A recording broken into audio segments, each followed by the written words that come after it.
Itu dia.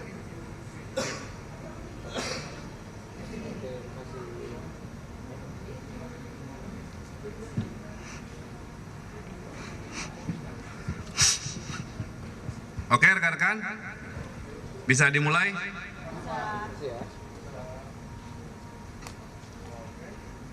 Udah ya? Baik, bismillahirrahmanirrahim. Rekan-rekan kita mulai ya. Rekan-rekan kami izin update tentang proses penyelidikan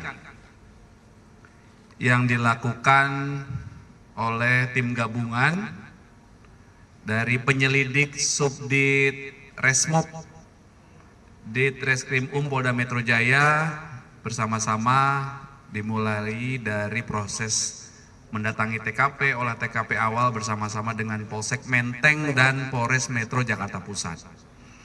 Terkait peristiwa ditemukannya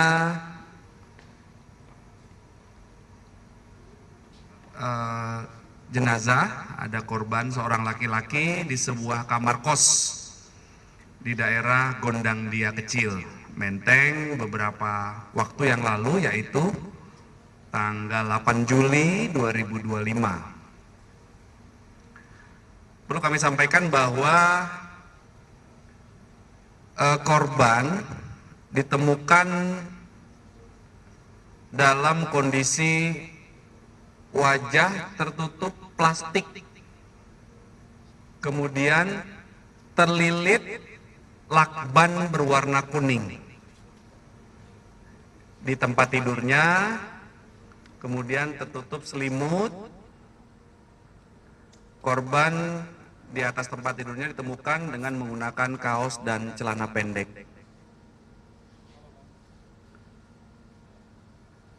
Korban ditemukan di kamar kosnya nomor 105 berdasarkan keterangan saksi hasil olah TKP, mendatangi TKP berkali-kali. Proses mendatangi TKP ini juga sudah dilakukan asistensi, TKP juga sudah didatangi bersama-sama dengan Kompolnas, dengan Komnas HAM. Itu kondisi kamar 105 ini dalam keadaan terkunci dari dalam. Ya, dalam keadaan terkunci dari dalam, ada kunci manual dari dalam, kemudian ada kunci slot terkunci dari dalam, kemudian di pintu itu ada kunci yang ketiga adalah kunci akses yang dipegang oleh korban. Kemudian di kawasan depannya itu ada kunci lagi satu yang dipegang oleh semua penghuni kos dan penjaga kos, dan di gerbang paling akhir di luar kos-kosan adalah kunci gembok yang ada gemboknya dipegang oleh korban.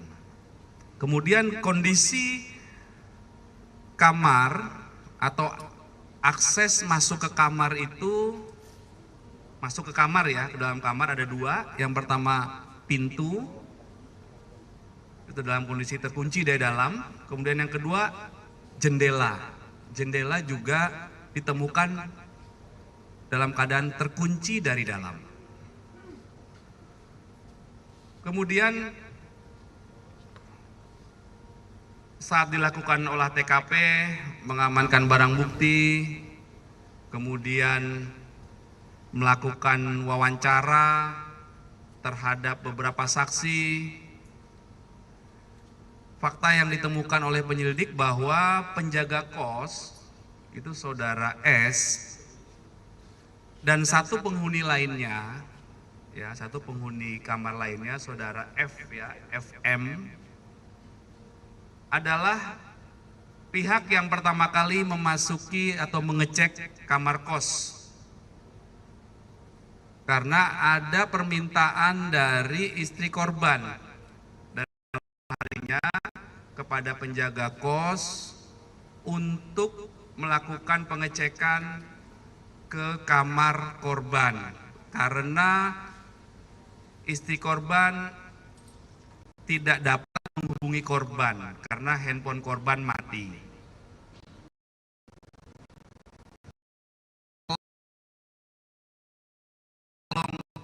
Oleh istri korban, penjaga kos melaporkan kepada pemilik kos untuk membuka pintu dan penjaga kos mengajak salah satu penghuni kos lainnya, saudara FM, saksi FM, untuk membuka atau mengecek kondisi kamar kos 105 dengan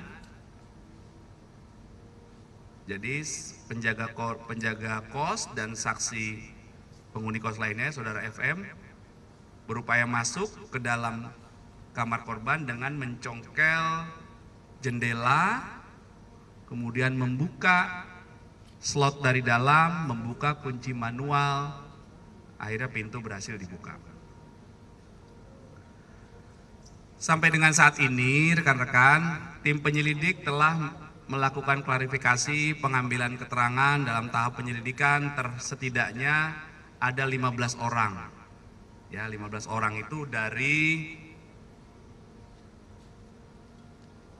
lingkungan kos-kosan, ya, kemudian dari tempat kerja korban, kemudian dari keluarga korban, kemudian dari pihak-pihak yang terakhir berkomunikasi dengan korban. Sampai dengan saat ini, tim penyelidik tidak menemukan hambatan,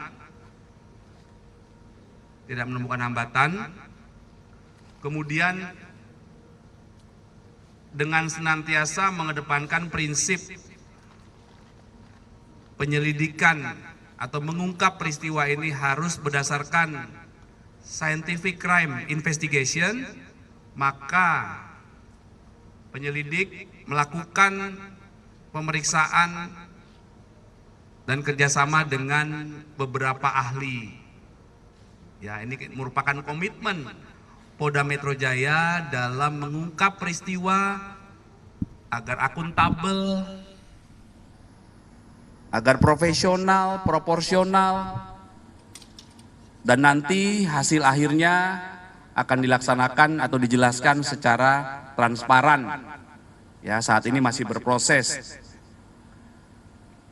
Jadi untuk tercapainya pembuktian secara ilmiah, maka beberapa ahli yang dikomunikasikan dan dilibatkan dalam pengungkapan peristiwa ini, yang pertama itu adalah tim kedokteran forensik yang melakukan pemeriksaan visum dalam atau melakukan otopsi terhadap jenazah korban, yaitu dilakukan oleh tim dari kedokteran forensik RSCM.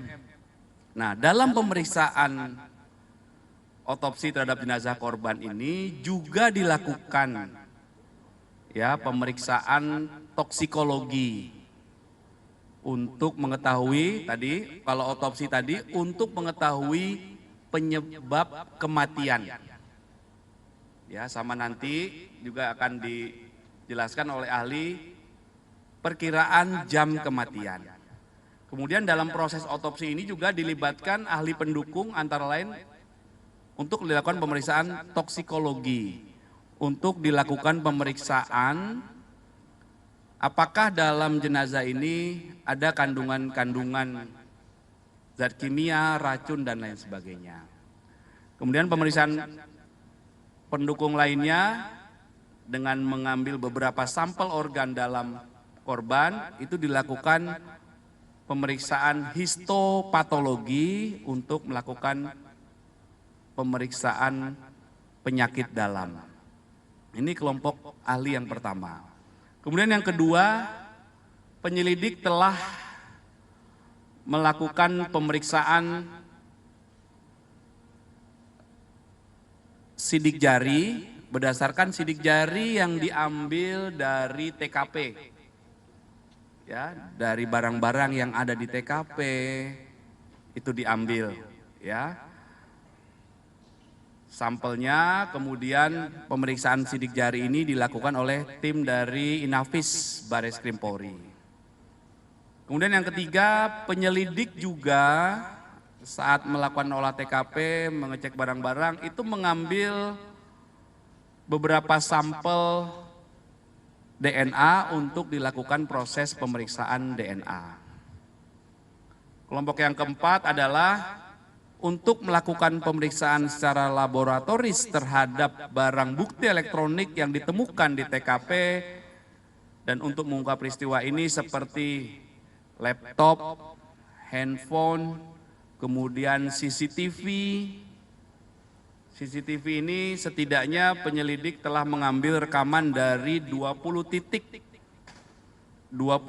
CCTV, dimulai dari circle terkecil dari TKP yaitu lingkungan kos korban, kemudian beberapa tempat yang pernah dikunjungi korban sehari terakhir, sampai 7 hari terakhir ya, enggak, ini rekaman CCTV, kemudian juga lokasi-lokasi tempat kerja, lokasi lainnya yaitu tempat kerja korban. Nah, pemeriksaan barang bukti digital ini masih berlangsung yang dilakukan oleh rekan-rekan kami dari tim digital forensik dan analisis dari Direktorat Reserse Siber Polda Metro Jaya. Kemudian penyelidik juga melakukan pendalaman terhadap latar belakang korban, yaitu dengan melakukan dan melibatkan tim ahli dari psikologi forensik. Ini juga kami lakukan ya untuk mengumpulkan peristiwa ini secara utuh. Ya, tim Apsifor ini punya metode pemeriksaan sendiri untuk melakukan penggalian terhadap latar belakang korban. Kemudian dari pihak Kompolnas, ini di luar ahli ya, selanjutnya dalam pemeriksaan ini Kompolnas sudah beraudiensi atau penyelidik juga beraudiensi dengan Kompolnas. Kemudian Kompolnas juga sudah mendatangi TKP. Kemudian dari Komnas HAM juga sudah dilakukan pengecekan TKP bersama. Kemudian audiensi juga pernah dilakukan penyelidik dengan pihak dari Kementerian Politik dan Keamanan, Polkam. Ya. Jadi sekali lagi, sampai dengan saat ini penyelidik masih terus bekerja dan kami tetap berkomitmen akan mengungkap kasus ini secara terang benderang, transparan, sebagai wujud komitmen dari Polda Metro Jaya untuk melaksanakan tugas secara profesional dan proporsional. Ya, itulah tahap yang sedang berjalan sampai dengan saat ini, rekan-rekan. Nanti apabila ada update lebih lanjut akan kami sampaikan kemudian, rekan-rekan, ya. Itu update-nya. Baik, oke, silakan. Ada pertanyaan? Silakan, bentar, satu-satu.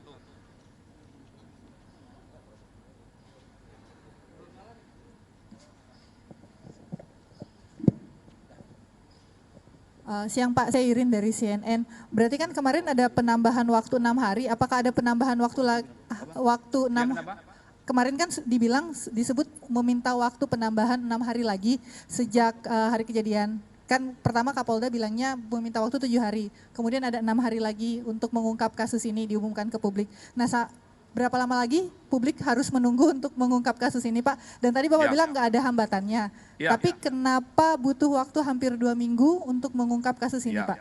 Jadi seperti yang saya jelaskan tadi bahwa dari TKP ditemukan sampel ditemukan barang bukti ini diambil, sampelnya dilakukan pemeriksaan secara laboratoris. Ya, proses inilah yang memakan waktu sehingga sambil menunggu hasilnya, maka langkah-langkah yang dilakukan penyidik tadi kan sudah kami jelaskan ya. Memeriksa 15 saksi, kemudian mengecek TKP, circle-nya, mengambil rekaman dari 20 CCTV dan lain sebagainya. Pemeriksaan ini dilaksanakan secara ilmiah, secara laboratoris, berdasarkan keahlian dari beberapa ahli yang dilibatkan dalam proses ini. Jadi itu butuh waktu ya. Jadi mohon rekan-rekan bisa memahami proses yang kami lakukan agar proses ini dapat dipertanggungjawabkan. Ya, karena proses penyelidikan yang kami lakukan harus dapat dipertanggungjawabkan dan harus kami lakukan secara profesional dan proporsional. Ya, itu rekan-rekan. Ya, satu lagi dari kiri dulu deh biar clear. Pak, saya Abel dari Kompas TV. Pak, ini kan ada CCTV yang memperlihatkan kalau 1 hari sebelum ditemukan meninggal, korban itu ada di rooftop di kantor Kemenlu gitu Pak. Ini tuh ada keterangannya nggak sih Pak? Maksudnya dia sedang apa atau apa yang sedang dilakukan atau gimana gitu Pak? Karena kan udah kelihatan banget ya sebelum dia meninggal, 1 hari sebelum meninggal, dia terlihat di CCTV ada di rooftop Kemenlu. Baik.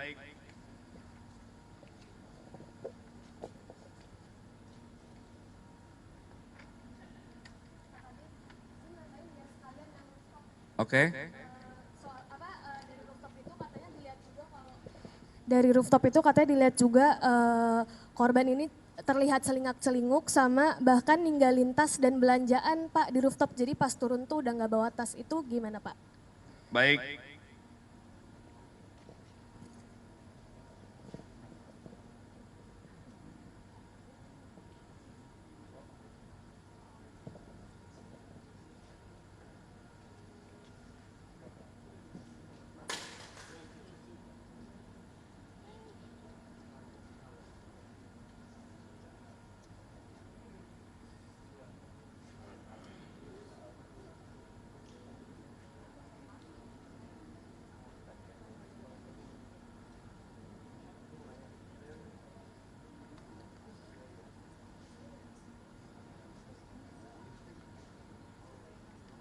Baik, jadi hasil pendalaman terhadap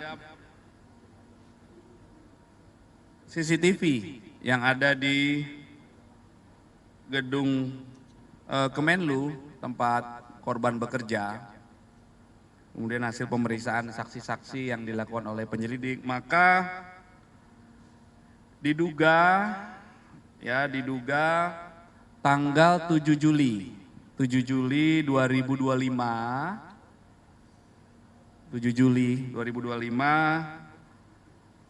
jam 21:43 sampai jam 23:09 atau sekitar 1 jam 26 menit, diduga korban berada di rooftop lantai 12 gedung Kemenlu.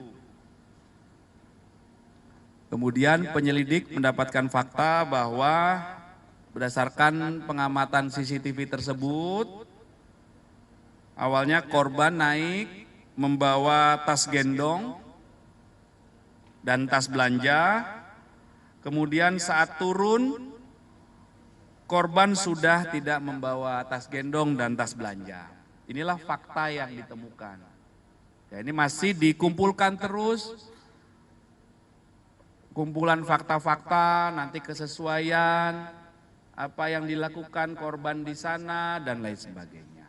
Ya, jadi mengungkap peristiwa ini diawali dari mengumpulkan sekecil apapun fakta-fakta, dirangkai, disesuaikan, karena dalam proses pembuktian itu harus klop semuanya.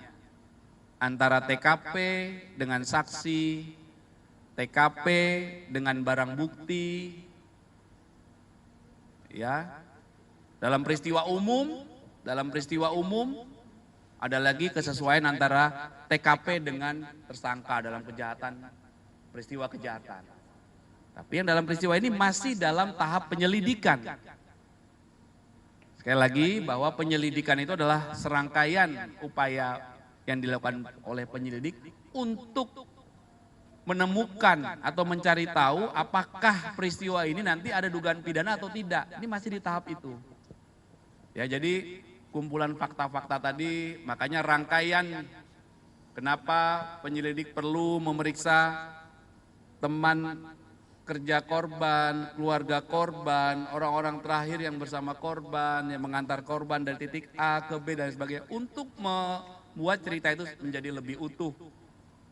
Ya, disesuaikan dengan barang bukti yang diambil. Itu faktanya yang ditemukan ya, Mbak ya. Ya. Sampai saat ini kan proses penyelidikan masih berlangsung, tapi saat ini ada rilis dari National Security Agency soal kematian Arya Daru ini, yang mana rilis itu menyebutkan bahwa korban ini tidak bunuh diri, tapi dibunuh. Ini kan kalau misalnya informasinya bohong bisa jadi simpang siur di masyarakat luas, jadi minta konfirmasi dari Bapak. Apa udah keluar belum hasil Yang otopsi? menyampaikan itu siapa? Ada dari ini di medsos Oh Pak. ya, silakan ditanyakan ke yang menyampaikan ya. Artinya Yang jelas fakta-faktanya itu yang kami temukan nanti saat pemeriksaan ini sudah selesai semua. Tadi ada beberapa ahli tuh yang dilibatkan ya Mbak ya, Mas ya. Nanti kan hasilnya ada. Beberapa hasil sudah ada di tangan penyelidik. Ya, beberapa hasil ahli, tapi beberapa belum. Nanti setelah lengkap semua akan dijelaskan semuanya. Ya, masing-masing ahli akan kami undang untuk menjelaskan hasil pemeriksaannya berdasarkan kompetensi keahliannya. Ya, jadi kami juga berpesan kepada masyarakat, mohon disampaikan rekan-rekan media, agar bijak bermedsos, namun setiap informasi sekecil apapun itu akan menjadi bahan pertimbangan penyelidik untuk melengkapi fakta dalam mengungkap peristiwa ini. Ya. berarti Ya. dipastikan hoax itu Pak? Saya tidak bisa menyampaikan atau tidak bisa mengomentari, yang jelas itu adalah bagian yang akan didalami nanti oleh penyelidik ya. Karena zamannya sudah, medsos sudah seperti itu ya, informasi, makanya kami imbau agar bijak bermedsos, hati-hati. Kami mengaturkan juga terima kasih kepada semua pihak yang aktif memberikan informasi, kami pun juga menampung setiap informasi yang ada, yang beredar di masyarakat ya. Yang jelas, pedoman dan prinsip-prinsip pengungkapan ini, kami tidak boleh lari dari prinsip pengungkapan berbasis ilmiah, scientific crime investigation, kemudian melibatkan interprofesi, berbagai ahli tadi, pengumpulan fakta, kemudian metode pembuktiannya, itu kami pedomani betul, kami harus rigid, harus hati-hati, agar proses ini dapat kami pertanggungjawabkan. Ya. Polisi sudah menemukan adanya pidana atau belum Pak ya? Saya ulangi lagi, ya, proses yang kami lakukan, serangkaian proses yang kami lakukan saat ini Mas, namanya tahap penyelidikan. Jadi penyelidikan masih berlangsung. Sekali lagi, penyelidikan adalah proses untuk mengungkap apakah peristiwa yang kami temukan, kami dalami ini ada peristiwa pidana atau tidak. Ini yang masih berlangsung ya. Oke, clear ya? Ya, sebentar, satu-satu. Silakan. Ya, boleh.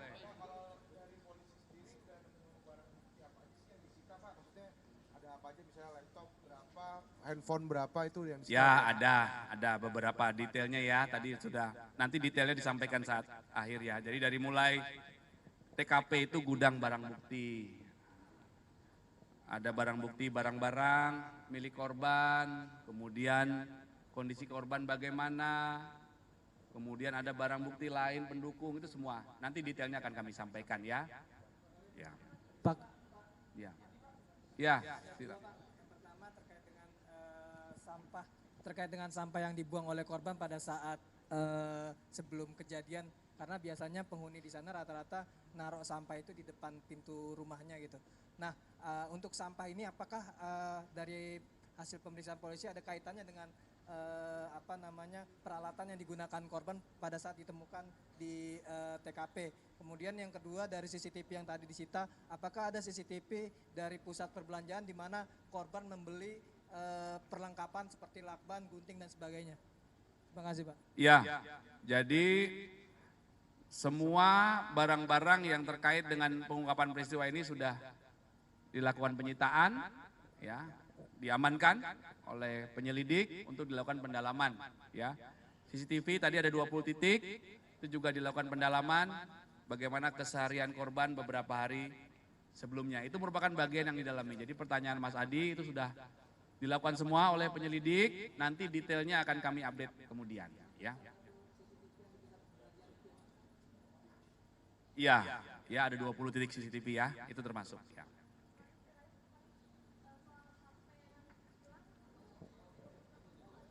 Belum. Tadi kami sampaikan, kami tidak menemui hambatan dalam proses ini. Ya. Pak Kabit, izin Pak Kabit.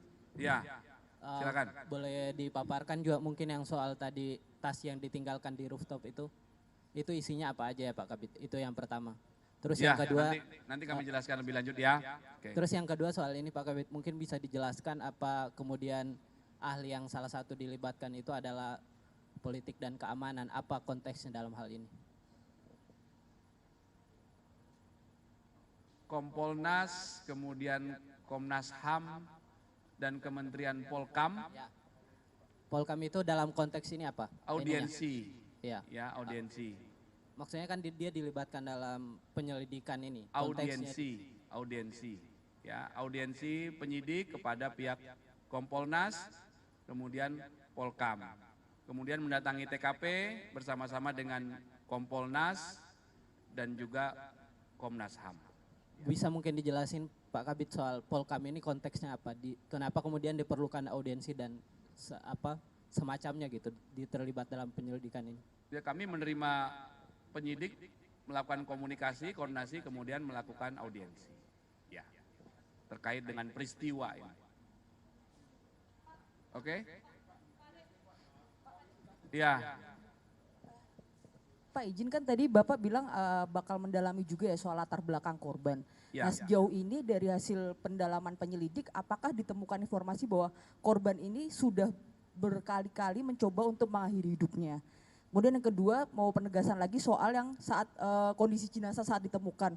Itu berarti di muka itu posisinya plastik dulu baru kemudian dililit sama lakban gitu ya Pak? Ya, jadi proses pemeriksaan oleh tim Apsifor, psikologi forensik masih berlangsung. Untuk menggali latar belakang korban masih berlangsung ya, nanti hasilnya akan kami sampaikan. Nanti hasilnya akan kami sampaikan karena masih berlangsung. Kemudian yang kedua, kondisi korban itu plastik, kemudian baru lakban kuning ya. Iya.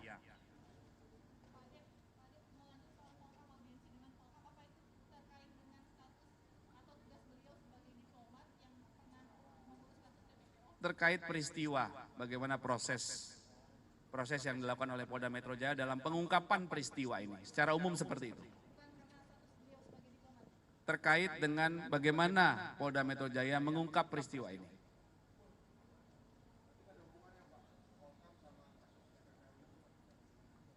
Sekali lagi, terkait dengan peristiwa pengungkapan. Ya, pengungkapan peristiwa ini. Ya, oke. Cukup ya?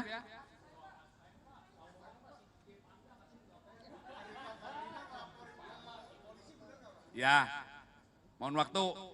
Ya, nanti kita kumpulkan lagi bahannya. Sementara untuk ini dulu.